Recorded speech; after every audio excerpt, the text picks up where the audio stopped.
আসসালামু আলাইকুম গাইজ, আজকে তোমাদের সাথে শেয়ার করছি দুপুরের লাঞ্চটা। দুপুরের লাঞ্চে ছিল ফ্রাইড রাইস বানাতে গিয়ে প্রথমত গরম জল, তেজপাতা, লবঙ্গ, এলাচ, সাদা তেল, স্বাদ মতো লবণ দিয়ে জলটাকে চাপিয়ে দিয়ে 15 মিনিট ফুটে আসলে বাসমতি চালটা দিয়ে দিলাম।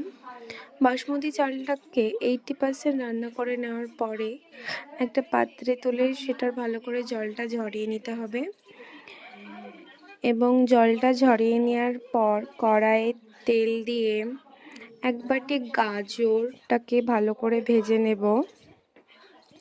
গাজরটা ভেজে আসলে 5 মিনিট পর সেই গাজরের তেলেই দিয়ে দিব এক বাটি ক্যাপসিকামটাকে ভালো করে ভেজে আসলে ক্যাপসিকামের সাথে দিয়ে দিব মটরশুঁটি।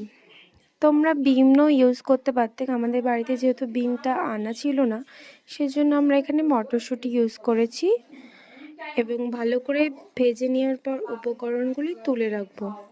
তুলে রাখার পরে ওই একই তেলে কাজুটাকে ভাজবো 2 মিনিট এবং কিশমিশটাকেও 2 মিনিট মতো ভেজে নেব। 2 মিনিট ভেজে নেওয়ার পরে আবার কড়াই চাপিয়ে কড়াইয়ে তেল দিয়ে এবং দিব 2 চামচ ঘি, তারপর সেদ্ধ করে রাখা ভাতটা দিয়ে দেব। ভাতটা দেওয়ার পর ভালো করে একটু নাড়িয়ে নেওয়ার পর সবজিগুলো দিয়ে দিব। সবজিগুলোকে আমি ভেজে তুলে রাখার পরে এতে অ্যাড করেছিলাম 1 চামচ গোলমরিচ গুঁড়ো এবং 2 চামচ চিনির পাউডার। এতে একটু মিষ্টি মিষ্টি হয় ভাতটা, তোমরা চাইলে স্বাদ মতো দিতে পারো। যারা মিষ্টি খেতে বেশি ভালোবাসো তারা চিনি গুঁড়োটা একটু বেশি অ্যাড করতে পারো। আমি এখানে 2 চামচই অ্যাড করেছি।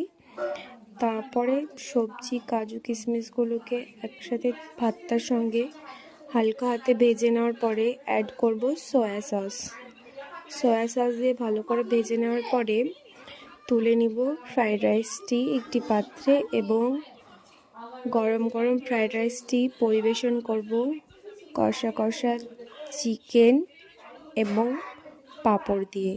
তোমরা অবশ্যই বাড়িতে ট্রাই করে দেখবে এবং অবশ্যই কমেন্ট করে জানাবে যে কেমন লাগলো আমার এই ফ্রাইড রাইসের রেসিপির ভিডিওটা। অবশ্যই কমেন্ট করে জানিও। তোমরা এরকম নিয়মে বাড়িতে করে দেখবে, খুবই সোজা ফ্রাইড রাইস বানানো।